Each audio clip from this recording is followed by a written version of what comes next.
Michaud's office. Thank you very much, Dan, and appreciate everything that you've done to put this together. And I also would like to recognize Sarah Vigney again from the Fair Trade Campaign. They've done a fantastic job making sure that people know about this issue all around the state. My name is John Graham. I'm Congressman Michaud's Deputy Chief of Staff here in Maine. The reason I'm here this morning is to represent the Congressman. Originally, he had planned to be here. As you know and as you've heard, this issue is very important to the Congressman as a former papermaker himself. Unfortunately, the Congressman needed to accompany Veterans Administration Secretary Seki on his visit to Maine and to the Veterans Hospital out at Togus. So the Congressman asked me to come up here today, read a letter and a statement from him, and to once again apologize. There are a few places he would rather be than here today. Dear friends, thank you all for coming out to discuss this very important issue for Maine's economy.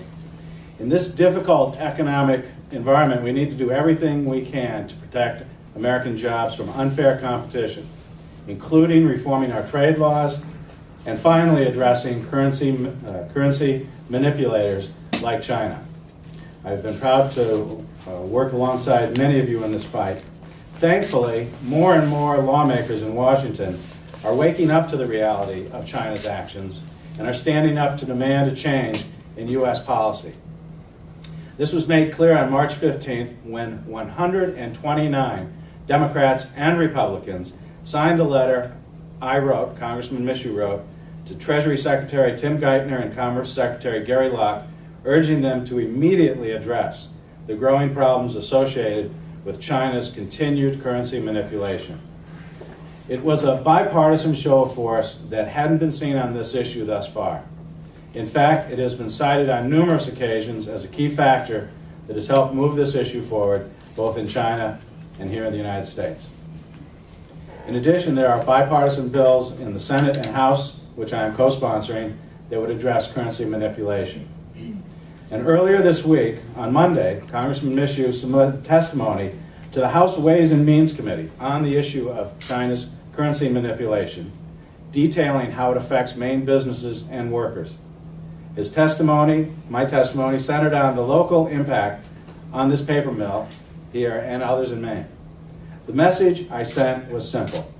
Our businesses are being hurt, workers' livelihoods are being threatened, and we cannot afford inaction any longer.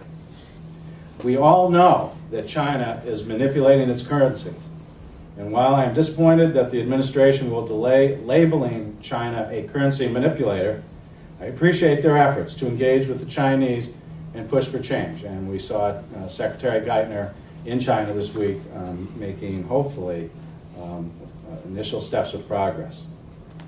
But if they don't act soon, I am hopeful that Congress will act soon and that the full Congress will act on this.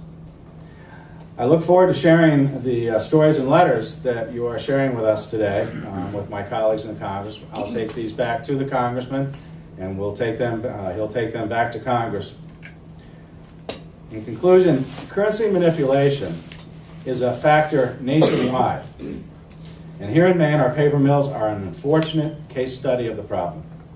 By deliberately undervaluing its currency, China is subsidizing its companies and making it difficult, if not impossible, for our companies to compete. That's why our country needs to use every tool available to address this issue and level the international playing field. Not doing so will frustrate our economic recovery efforts and further the loss of American jobs and the closures of businesses. Thank you, and keep up the fight. With warmest regards, Mike Michaud, Member of Congress. Thank you.